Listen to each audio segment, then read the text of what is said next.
اما بعد فاعوذ باللہ من الشیطان الرجیم بسم اللہ الرحمن الرحیم قال اللہ تبارک و تعالی فی القرآن المجید کما ورد فی سورہ بقرہ وَلَئِنْ أَتَيْتَ الَّذِينَ أُوتُوا الْكِتَابَ بِكُلِّ آيَةٍ مَا تَبِعُوا قِبْلَتَكَ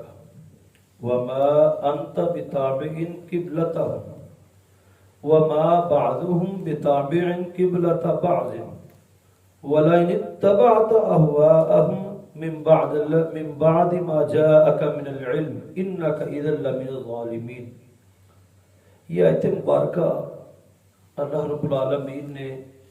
جیسے نہیں کوئی بندہ ایک خط بھیجتا ہے تو بعد میں اس کے اوپر ایک مہر لگا دیتا ہے، اور وہ مہر ہی اصل چیز ہوتی ہے کہ یہ پکی مہر بند ایک خط ہے، یہ فیصلہ کن بات ہے۔ یہ آیت مبارکہ جو پیچھے ایک موضوع چل رہا ہے قبلے کی تبدیلی کا، اس پر یہ اللہ کی فیصلہ کن آیت ہے، قطعی آیت ہے، اور اس میں اللہ رب العالمین نے ڈائریکٹ رسول اللہ صلی اللہ علیہ وسلم کو مخاطب کر کے وارن کیا ہے کہ آپ نے اب ایسا نہیں کرنا۔ اور اللہ رب العالمین کا ایک اسلوب رہا ہے کہ اللہ قوموں کے احوال کو ہمیشہ ہی لوگوں کے سامنے نصیحت کے لیے رکھتا ہے، کیونکہ پرانی قومیں گزر جائیں یا نئی آ گئی ہیں، ان دونوں کے الفاظ میں فرق ہو سکتا ہے لیکن ان کے ایٹیٹیوڈ میں، ان کے اہل دین کے ساتھ رویے میں کوئی فرق نہیں ہو سکتا۔ اور اللہ نے اس کو کہا کہ اساطیر الاولین، یہ تو پہلے لوگوں کی کہانیاں ہی ہیں، جو پہلے بھی سناتے تھے تو اب بھی سناتے ہیں۔ تو اب اس سارے شکوک و شبہات والی زندگی میں پھر اصل بات کیا ہے؟ اصل اللہ کی بات ہے، فیصلہ کن بات کہ آپ نے یہاں سے نہیں ہلنا۔ تو یہ ایک نقطہ ہے، وَلَئِنْ أَتَيْتَ الَّذِينَ أُوتُوا الْكِتَابَ بِكُلِّ آيَةٍ، ان لوگوں کے پاس ہر قسم کی نشانی لے آئیں جو اللہ کے رسول ہم آپ کو دے رہے ہیں، کسی قسم کی، بِكُلِّ آيَةٍ، ہر طرح کی بھی آپ نشانیاں ان کے پاس لے آئیں، یہ تب بھی آپ کے قبلے کی پیروی نہیں کریں گے جو اب آپ کو ہم نے دے دیا ہے، قبلہ بیت اللہ۔ حالانکہ یہ دونوں گروہ حضرت ابراہیم کو اپنا امام مانتے ہیں، یہودی بھی اور عیسائی بھی، اور بیت اللہ تو خاص حضرت ابراہیم انہی کے باپ نے بنایا ہے،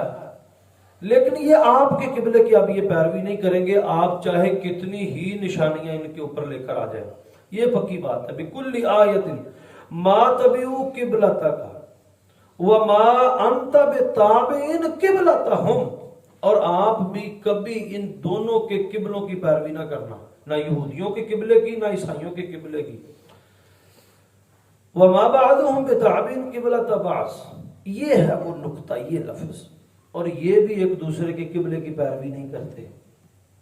یہودی اور عیسائی۔ اب میں آپ کو بتاتا ہوں یہ اللہ نے ان کی کون سی بات باہر نکالی ہے۔ یہود اور عیسائی آپس میں دشمن ہیں، آج بھی اور ہمیشہ بھی، ہمیشہ سے۔ اللہ نے قرآن مجید میں کئی دفعہ کہا ہے کہ یہ مسلمانوں کے خلاف اکٹھے ہیں، وَقُلُوبُهُمْ شَتَّىٰ، ان کے آپس میں دل پھٹے ہوئے ہیں،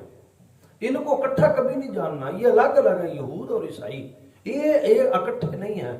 ہاں آج یہود کا عیسائیت کے اوپر ایک اثر و رسوخ ہے، بلکہ پوری دنیا پر ہے، اور کسی دور کے اندر عیسائیت کا اثر و رسوخ پوری دنیا پر ہوتا تھا اور یہود ان کے تابع ہوتے تھے۔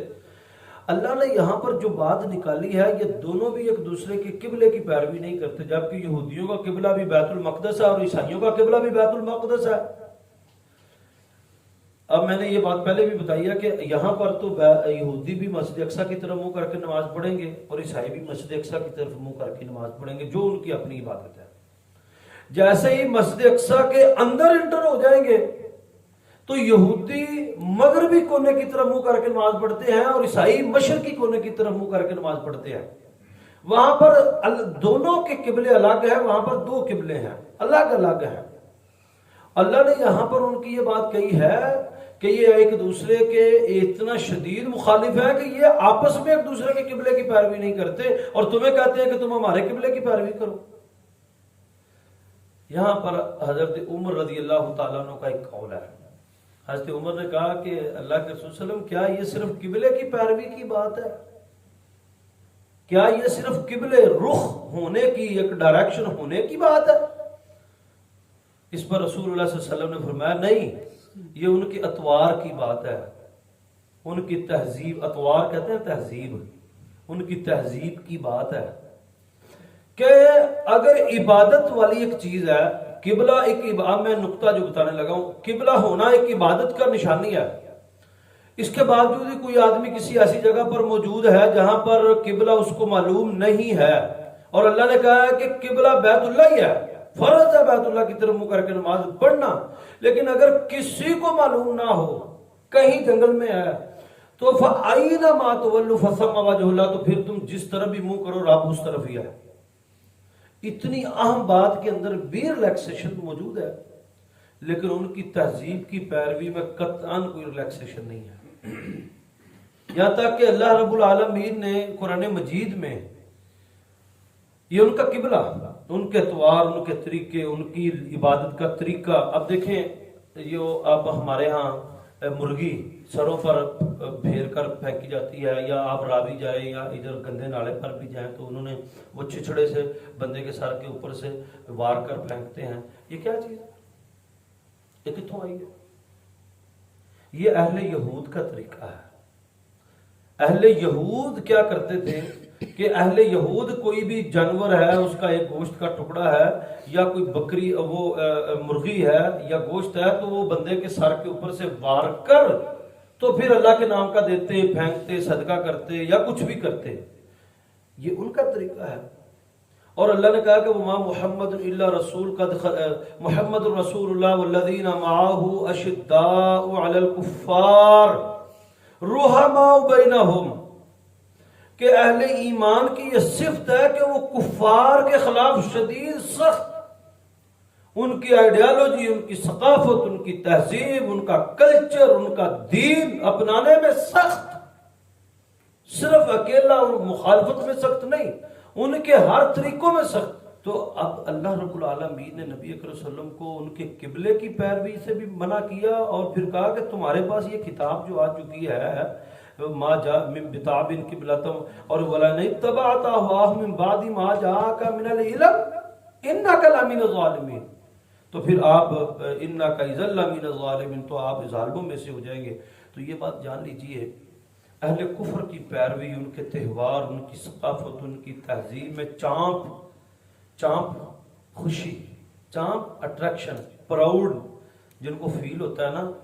اللہ کو یہ بات بڑی بری لگتی ہے، قابل نفرت بات ہے اللہ کے نزدیک کہ کوئی کسی کفر کے تہوار پر چانپ محسوس کرے، فخر، پراؤڈ محسوس کرے، اور محسوس بھی نہیں کروانے۔ الذین آتیناہم الکتاب یعرفونہ کما یعرفون ابناءہم، یہ اللہ نے بات کی ہے۔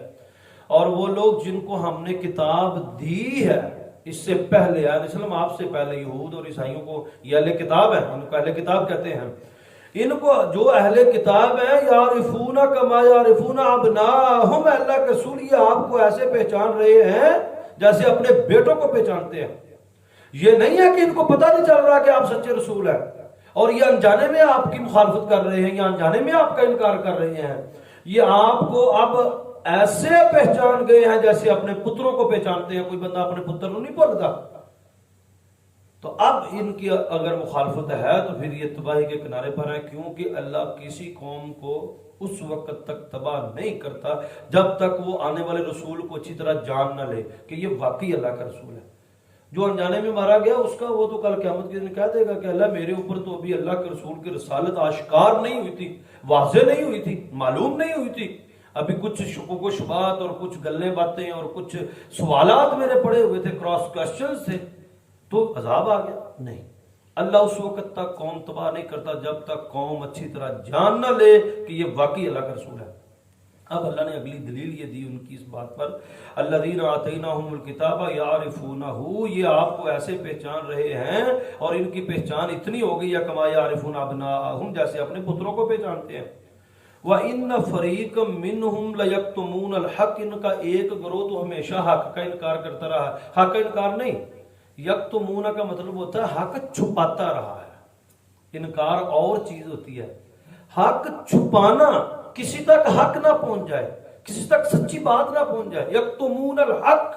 حق بات چھپانا کبیرہ گناہ ہے، کبیرہ گناہ، کہ کسی حق بات، اور سب سے حق بات اللہ کی بات، سب سے حق بات محمد صلی اللہ علیہ وسلم کی بات، سب سے حق بات کتاب اللہ کی بات، باقی حق اس سے نیچے ہے، کسی کی بھی بات سچی حق ہو سکتی ہے، لیکن سب سے حق بات اللہ کی ہے، سب سے حق بات کتاب اللہ کی، سب سے حق بات رسول اللہ صلی اللہ علیہ وسلم کی۔ ان کا ایک گروہ تو ایسا گندا ہے، وَإِنَّ فَرِيقًا مِّنْهُمْ لَيَكْتُمُونَ الْحَقَّ، جو حق کو چھپا رہے ہیں، وَهُمْ يَعْلَمُونَ، اور وہ اچھی طرح سے جانتے بھی ہیں، ان کو علم ہے کہ محمد رسول اللہ صلی اللہ علیہ وسلم سچے ہیں اور ان کی شریعت سچی ہے، یہ اچھی طرح سے جانتے ہیں کہ یہ سب کچھ سچا ہے۔ الحق من ربک، یہ تمہارے رب کی طرف سے حق ہے، فلا تموتن، اور یہ ہرگز من الممترین، آپ اس اللہ کی کتاب میں ذرا برابر بھی شک میں پڑھنے والوں میں سے نہ ہونا۔ فلا تموتن، نون کے اوپر شد ہے، ہرگز ہرگز آپ اس کتاب اللہ اور اللہ کی شریعت میں شک کرنے والوں میں سے شامل نہ ہونا۔ یہ آج الحمدللہ رکوع ہمارے ہو گئے ہیں 17، اور دوسرے سپارے کا پہلا رکوع مکمل ہو گیا ہے، 147 نمبر آیات ہم نے پڑھ لی ہیں۔ اللہ رب العالمین ہم کی توفیق عطا فرمائے۔